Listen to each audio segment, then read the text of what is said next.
Big boss Malayalam season 7 എന്തോ ഒരു ഗ്രൂപ്പിസമാണ് ഇത്. ഇന്നത്തെ ജയിൽ നോമിനേഷനും അതുപോലെ ക്യാപ്റ്റൻസി നോമിനേഷനും ഗ്രൂപ്പിസത്തിന്റെ എക്സ്ട്രീം വേർഷൻ ആയിരുന്നു കേട്ടോ. സത്യം പറഞ്ഞാൽ അനീഷിനെ ഇവർ ഗ്രൂപ്പിലേക്ക് ജയിലിലേക്ക് തള്ളിവിട്ടത്, ജയിലിലേക്ക് വേണ്ടിയിട്ട് നോമിനേറ്റ് ചെയ്തത് എന്ത് അർത്ഥത്തിലാണെന്നാണ് ഞാൻ ആലോചിക്കുന്നത്. എന്ത് അർത്ഥത്തിലാണ്? കഷ്ടം തന്നെ അല്ലേ? വളരെ ബോറ് കേട്ടോ, വളരെ ബോറെന്ന് വെച്ച് കഴിഞ്ഞാൽ ഇന്നത്തെ നോമിനേഷനും ജയിൽ നോമിനേഷനും ക്യാപ്റ്റൻസി നോമിനേഷനും വളരെ ബോറായിരുന്നു. കാരണം അർഹതപ്പെട്ടവരല്ല ഇപ്പം ജയിലിൽ പോയി കിടക്കുന്നതും ക്യാപ്റ്റൻസിയിലേക്ക് തിരഞ്ഞെടുക്കപ്പെട്ടവരും.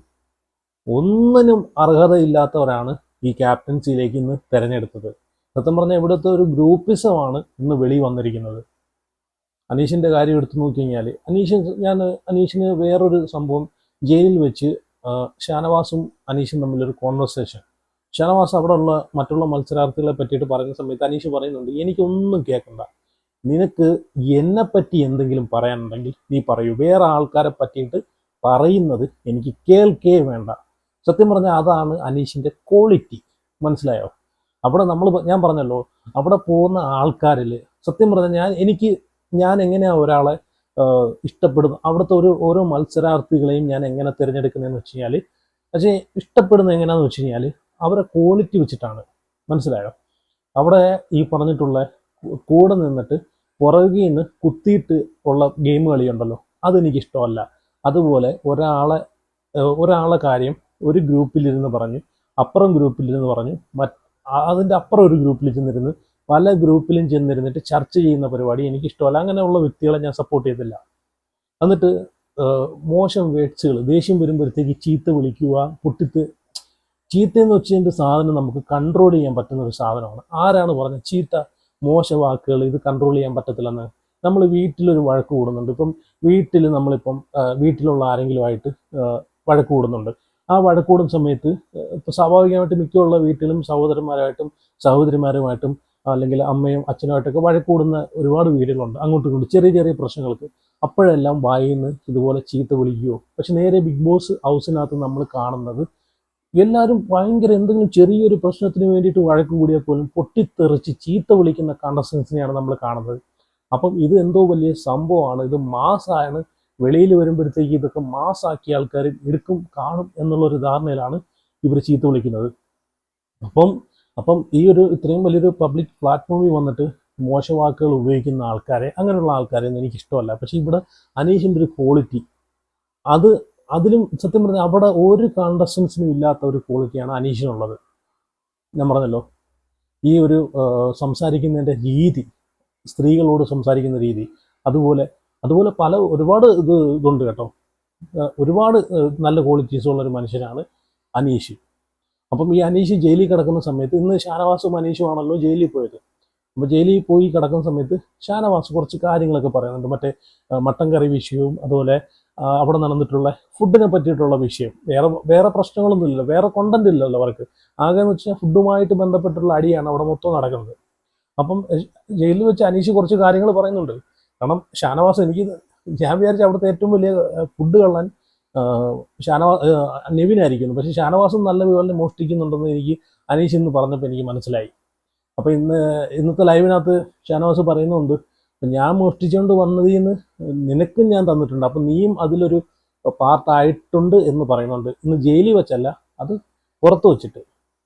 അപ്പം ഇവിടെ ഷാനവാസ് ഈ മട്ടൻ കറിയുമായിട്ട് ബന്ധപ്പെട്ട് മറ്റുള്ളവരെ ഒക്കെ ചേർത്തിട്ട് സംസാരിക്കുന്ന സമയത്ത് അനീഷ് പറയുവാണ്, എനിക്ക് കേൾക്കണ്ട ഷാനവാസേ, എനിക്ക് വേറൊരാളെ പറ്റിയിട്ട് നീ എൻ്റെ അടുത്ത് സംസാരിക്കുന്നത് എനിക്ക് കേൾക്കണ്ട. നിനക്ക് എന്നെപ്പറ്റി എന്തെങ്കിലും സംസാരിക്കാനുണ്ടെങ്കിൽ നീ സംസാരിക്കുമെന്ന് പറയുന്നുണ്ട്. അപ്പം അതാണ് ഞാൻ പറഞ്ഞത്, ഒരു മനുഷ്യൻ്റെ ക്വാളിറ്റി. ഇവിടെ എല്ലാവരും കൂടെ ഒരു ഗ്രൂപ്പ് കളിച്ച് അനീഷിനെ മനഃപൂർവ്വം, ഷാനവാസ് ജയിലിൽ പോകുന്നതുമായിട്ട് ബന്ധപ്പെട്ട് ഓക്കെ, ഷാനവാസ് ജയിലിൽ പോകേണ്ട ആൾ തന്നെയാണ്, അതിലൊരു ഇതില്ല.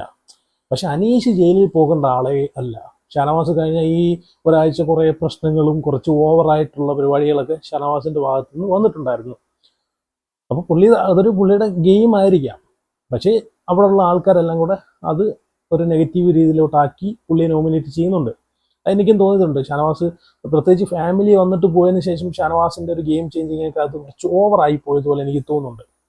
തൊടുന്നതിനും പിടിക്കുന്നതിനെല്ലാം വഴക്കുണ്ടാക്കുന്നു.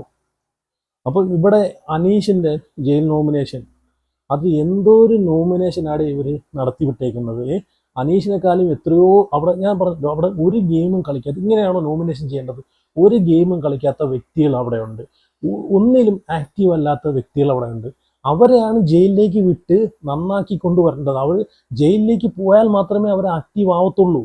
ഇവർ നല്ല പോലെ കളിക്കുന്ന പ്ലേയേഴ്സിനെ അവർ നോമിനേറ്റ് ചെയ്ത് ജയിലിലും കൊണ്ടിട്ട് ഈ പറഞ്ഞിട്ടുള്ള നോമിനേഷനിലും കൊണ്ടിട്ട് സത്യം പറഞ്ഞാൽ അവരെ പുറത്തെടുത്ത് കളയുവാണ്. അവിടെ വാഴകളെ അവിടെ നിലനിർത്തിയിട്ട് നല്ല ഗെയിമേഴ്സിനെയാണ് ഇവർ പുറത്തെടുത്ത് കളയുന്നത്. അപ്പം അവിടെ നിൽക്കുന്ന വാഴകൾ എന്താണ് വിചാരിക്കുന്നത്?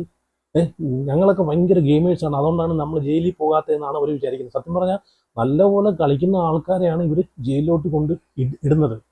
അതൊരു ഗെയിം പ്ലാൻ ആയിട്ട് കണക്കാക്കാം, പക്ഷേ കണ്ടുകൊണ്ടിരിക്കുന്ന ജനങ്ങൾക്ക് അത് അത്ര അക്സെപ്റ്റ് ചെയ്യാൻ പറ്റുന്ന കാര്യമല്ല. കാരണം അവിടെ ജയിലിൽ പോകാൻ അർഹതപ്പെട്ട ഒരുപാട് ആൾക്കാരുണ്ട്. സാബുമാൻ എന്താണ് അവിടെ കാഴ്ചവെക്കുന്നത്? സാബുമാനെയൊക്കെ പിടിച്ച് ജയിലിൽ വിടണം, നെബിനെ പിടിച്ച് ജയിലിൽ വിടണം, അതുപോലെ ബെന്നിയെ പിടിച്ച് ജയിലിൽ വിടണം. ബെന്നിയുടെ ഈ ആഴ്ചത്തെ ക്യാപ്റ്റൻസി വളരെ മോശമായിരുന്നു, വളരെ ഓവറായിരുന്നു. ബെന്നി മൊത്തത്തിൽ നോക്കുമായിരുന്നേ ബെന്നിയുടെ ഈ ആഴ്ചത്തെ പെർഫോമൻസ് ഒട്ടും കൊള്ളത്തില്ലായിരുന്നു. അപ്പം ഇവരെയൊക്കെ ജയിലിലോട്ട് വിടാനുള്ള ജിസേൽ എന്താണ് അവിടെ ചെയ്യുന്നത്? ജിസേൽ സമയത്ത് വന്ന് ഹെൽപ്പ് ചെയ്യുന്നില്ല, കൊടുക്കുന്ന ജോലി ചെയ്യുന്നില്ല, അവിടെ ഒന്നും ചെയ്യുന്നില്ല. ഇങ്ങനെയുള്ള ആൾക്കാരെയൊക്കെയാണ് അവിടെ ജയിലിലേക്ക് പോകാൻ നോമിനേറ്റ് ചെയ്യേണ്ടത്.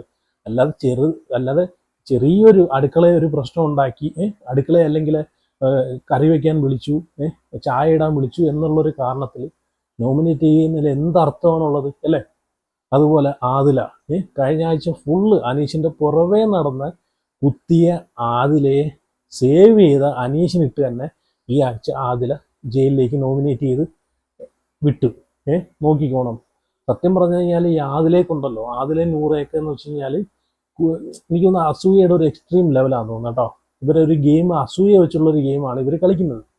ഇപ്പം തന്നെ അനിമോൾ ഇപ്പം ഇന്ന് ക്യാപ്റ്റൻസി മത്സരത്തിൽ തന്നെ, കാരണം എന്തുകൊണ്ടും അവിടെ അനിമോളെയൊക്കെയാണ്, അങ്ങനെയുള്ള വ്യക്തികളെയൊക്കെയാണ് അവിടെ ചൂസ് ചെയ്യേണ്ടത്, ക്യാപ്റ്റൻസി മത്സരത്തിലേക്ക് സെലക്ട് ചെയ്യേണ്ടത്.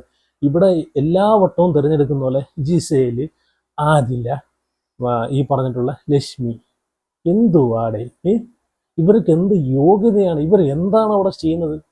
എന്ത് പെർഫോമൻസ് ആണ് അവർ ചെയ്യുന്നത്? വെറുതെ ഇരിക്കുന്ന ജിസേലാണോ ക്യാപ്റ്റൻസി മത്സരത്തിലേക്ക് പോകാൻ അർഹതപ്പെട്ട ആൾ? നോക്കിയോ, ക്യാപ്റ്റൻസി മത്സരത്തിലേക്ക് പോയി കഴിഞ്ഞാൽ എന്തെങ്ങാണ്ട് ഉരുട്ടി അങ്ങ് വെക്കും, മല മറിക്കും എന്നാണ് പറയുന്നത്. അങ്ങനെയുള്ള ആൾക്കാരെ ജയിലിലേക്കാണ് തള്ളി വേണ്ടത്, അല്ലാതെ ക്യാപ്റ്റൻസിയിലേക്കല്ല. മടി പിടിച്ച് അവിടെ ഒന്നും ചെയ്യാതിരിക്കുന്ന ആളെ ജയിലിലേക്കാണ് തള്ളി വേണ്ടത്. നല്ലപോലെ ഗെയിം കളിക്കുന്ന ആൾക്കാരെ, അവിടെ ടാസ്ക് ചെയ്യുന്ന ആൾക്കാരെ, അവിടെ പെർഫോം ചെയ്യുന്ന ആൾക്കാരെ ക്യാപ്റ്റൻസി മത്സരത്തിലേക്ക് വേണ്ടിയിട്ട് സെലക്ട് ചെയ്യണം. അതാണ് വേണ്ടുന്നത്. ഇവിടെ അനിമോൾ ഒരുപാട് ആഗ്രഹിച്ചെന്ന് തോന്നുന്നു ക്യാപ്റ്റൻസിക്ക് വേണ്ടിയിട്ട്. അവിടെ പറയുന്നുണ്ടായിരുന്നു, കാരണം എന്നെ ക്യാപ്റ്റനാക്കി കഴിഞ്ഞാൽ അനീഷിൻ്റെ ഈ ടൂറും ഈ പോക്കുള്ള പരിപാടിയൊക്കെ ഞാൻ സ്റ്റോപ്പ് ചെയ്യും എന്നൊക്കെ പറയുന്നുണ്ടായിരുന്നു. അവിടെ സാബുമാൻ അനിമോ വോട്ട് ചെയ്തിട്ടുണ്ട്. അപ്പം ഒരുപാട് വോട്ടൊന്നും കിട്ടിയിട്ടില്ല. അപ്പം ഇവിടെ ഈ ആദില, നൂറ ഇതൊക്കെ കഴിഞ്ഞിട്ട് അനിമോൾ അപ്പം അവരുടെ അടുത്ത് പറയുന്നുണ്ട്, എനിക്ക് ഒരുപാട് ആഗ്രഹം ഉണ്ടായിരുന്നു ക്യാപ്റ്റൻ ആവാൻ, ഇവിടുന്ന് പോകുന്നതിന് മുമ്പേ ഞാൻ ഒരു വട്ടമെങ്കിലും ഞാൻ ക്യാപ്റ്റൻ ആവും എന്ന് പറയുന്നുണ്ട്. അപ്പം ആദില നൂറയും പറയുന്നുണ്ട്. ആദില നൂറ അവിടെ ഇരുന്ന് പറയുന്ന കാര്യം എന്ന് വെച്ച് കഴിഞ്ഞാൽ, നീ ക്യാപ്റ്റൻ ആവണമെന്ന് ഞങ്ങൾക്കും ആഗ്രഹമുണ്ട്, നീ ക്യാപ്റ്റനായിട്ട് നിന്റെ കഴിവ് തെളിയിക്കണമെന്ന് പറയുന്നുണ്ട്. ഈ പറയുന്ന രണ്ട് വ്യക്തികൾ എന്തുകൊണ്ട് ആ ക്യാപ്റ്റൻസി നോമിനേഷനിൽ അനിമോളെ സപ്പോർട്ട് ചെയ്യുന്നില്ല? അപ്പോൾ മനസ്സിലാക്കണം, കൂടെ നിന്നിട്ട് കുത്തി കൊടുക്കുന്നൊരു പരിപാടിയല്ലേ ഇവർ ചെയ്യുന്നത്. വളരെ മോശം. എന്തായാലും ഗ്രൂപ്പിസത്തിൻ്റെ എക്സ്ട്രീം ലെവലാണ് നമ്മൾ കണ്ടത്. ക്യാപ്റ്റൻസി മത്സരത്തിൻ്റെ നോമിനേഷനും ജയിലിൽ പോകാനുള്ള നോമിനേഷനും വളരെ മോശമാണ്. എന്നിട്ട് ജയിലിൽ കിടക്കുന്ന അനീഷിൻ്റെ അടുത്ത് ആദില വന്നിട്ട് കളിയാക്കുന്ന രീതിയിൽ, പെങ്ങള് കുട്ടിയല്ലേ, ചായ വേണോ, കോഫി വേണോ, നാരങ്ങ വേണോ എന്നൊക്കെ വന്ന് ചോദിക്കുന്നുണ്ട്. സത്യം പറഞ്ഞാൽ ആ ജയിലിലേക്ക് പോകാൻ ഈ ആഴ്ചയും അതിൻ്റെ അങ്ങേ ആഴ്ചയും, സത്യം പറഞ്ഞാൽ ഇതുവരെയുള്ള ആഴ്ചകളിൽ മൊത്തവും അർഹതപ്പെട്ട ഒരാൾ ആദില എന്ന് വേണമെങ്കിൽ പറയാം. കണ്ടിന്യൂ ജയിലിൽ പോകാൻ അർഹതപ്പെട്ട ഒരാൾ ആദില തന്നെയാണ്.